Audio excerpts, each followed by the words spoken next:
Assalamualaikum warahmatullahi wabarakatuh. Perkenalkan, nama saya Brian Prasetyo, NIM 24261049. Di sini saya akan menjelaskan apa sih itu pendidikan karakter.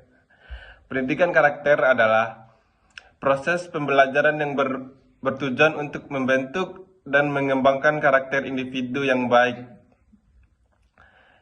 berakhlak mulia, dan memiliki nilai-nilai positif. Pendidikan karakter mencakup pengembangan aspek-aspek seperti nilai moral, sikap dan perilaku, dan kemampuan sosial. Apa sih itu tujuan pendidikan karakter? Adapun tujuan pendidikan karakter yaitu untuk membentuk individu yang tidak hanya memiliki pengetahuan dan keterampilan, tetapi juga memiliki karakter yang baik dan dapat menjadi warga masyarakat yang positif.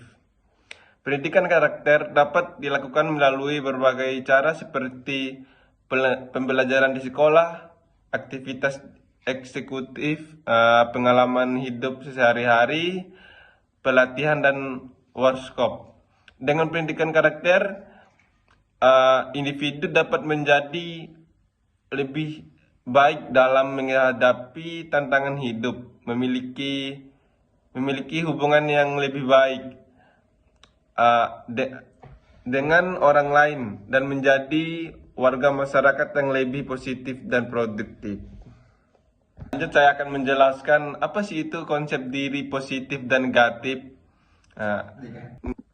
Di sini saya akan menjelaskan apa sih itu konsep diri positif dan negatif. Merujuk pada cara seseorang memandang dan memahami diri sendiri, termasuk keyakinan, nilai, dan identitas pribadi. Konsep diri dapat dibagi menjadi dua kategori utama, yaitu positif dan negatif. Adapun beberapa contoh konsep diri positif. Konsep diri positif adalah pandangan yang baik dan mendukung tentang diri sendiri. Orang dengan konsep diri positif cenderung memiliki, yang pertama itu, harga diri yang tinggi. Contohnya, mereka percaya diri dan menghargai kemampuan serta kelebihan diri sendiri. Yang kedua itu optimisme. Contohnya, mereka memiliki harapan positif tentang masa depan dan percaya bahwa mereka dapat mencapai tujuan. Yang ketiga itu ketahanan. Ya, contohnya mereka lebih mampu menghadapi tantangan dan kesulitan dengan lebih baik. Yang keempat, hubungan yang sehat. Contohnya mereka cenderung memiliki hubungan yang lebih positif dengan orang lain karena mereka percaya diri dan tidak terlalu defensif. Itu aja sih konsep diri positif. Dan lanjut konsep diri negatif. Apa sih itu konsep diri negatif? Konsep diri negatif adalah pandangan yang buruk dan tidak mendukung tentang diri sendiri. Orang dengan konsep diri negatif cenderung memiliki contohnya itu harga diri yang rendah. Contohnya, mereka kemampuan diri sendiri dan meragukan kemampuan diri sendiri dan merasa tidak cukup baik. Yang kedua, pikiran negatif. Mereka sering memiliki pikiran negatif tentang diri sendiri dan masa depannya. Yang ketiga, rasa takut dan cemas. Mereka mungkin merasa takut gagal atau tidak diterima oleh orang lain. Yang keempat itu perilaku maladaptif. Contohnya itu mereka mungkin mengembangkan perilaku maladaptif seperti penyalahgunaan zat atau perilaku menghindari untuk mengatasi perasaan negatif. Penting untuk diingat bahwa konsep diri dapat berubah. seiring waktu dengan usaha dan dukungan yang tepat mengenali dan memahami konsep diri sendiri adalah langkah pertama untuk merubah positif. Lanjut, saya akan menjelaskan hasil dari kemarin itu, dari presentasi kami itu, termasuk dalam pendidikan karakter yang berjudul itu menuju kepemimpinan berkarakter. Apa sih itu kepemimpinan berkarakter? Nah, saya akan menjelaskan apa itu kepemimpinan berkarakter.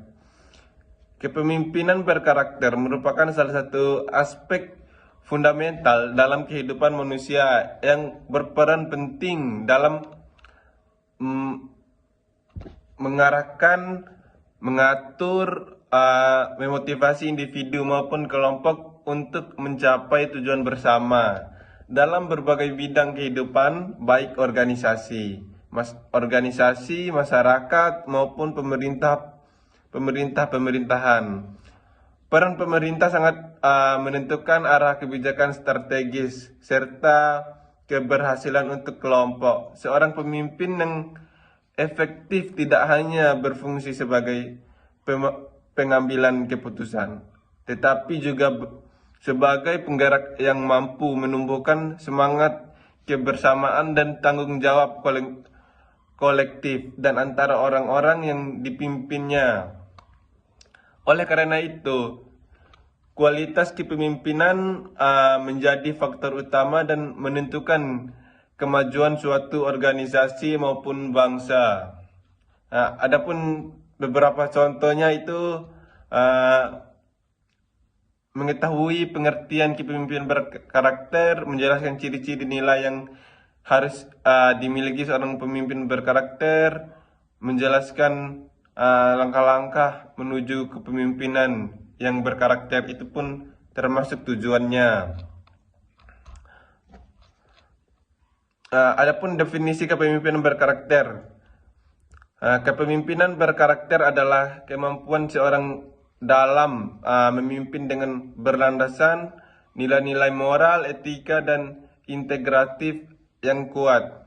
Seorang pemimpin berkarakter tidak hanya diukur dalam kecerdasannya dalam mengambil keputusan ataupun kemampuannya dalam mengatur orang lain, tetapi juga keteguhan prinsip serta kejujuran dalam bersikap dan bertindak. Kepemimpinan seperti ini menempatkan nilai kemanusiaan dan moralitas sebagai pedoman utama dalam menjaga tanggung jawab kepemimpinan.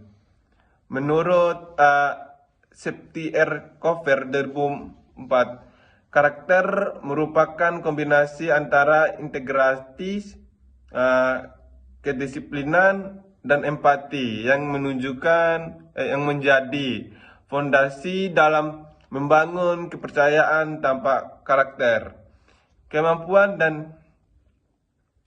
Tanpa karakter, kemampuan dan kecerdasan seorang tidak akan berarti banyak dalam menjalankan perannya sebagai pemimpin. Seorang pemimpin yang berkarakter akan senantiasa menjaga konsisten antara ucapan dan tindakan, menjunjung tinggi keadilan, serta menunjukkan tanggung jawab dalam setiap keputusan yang diambil. Ia tidak hanya menjadi pengarah, tapi juga teladan moral yang maupun menginspirasi orang lain untuk berubah kebaikan, bekerja dengan semangat dan kebersamaan. Dalam konteks organisasi, masyarakat maupun pemerintahan, kepemimpinan berkarakter memegang peran yang penting dalam menciptakan sistem yang bersih, transparan, dan berkeadilan. Karakter yang kuat akan menjadi sumber motivasi internal bagi seorang pemimpin dalam menghadapi berbagai tantangan dan tekanan. Sekian materi yang saya sampaikan ini. Wassalamualaikum warahmatullahi wabarakatuh.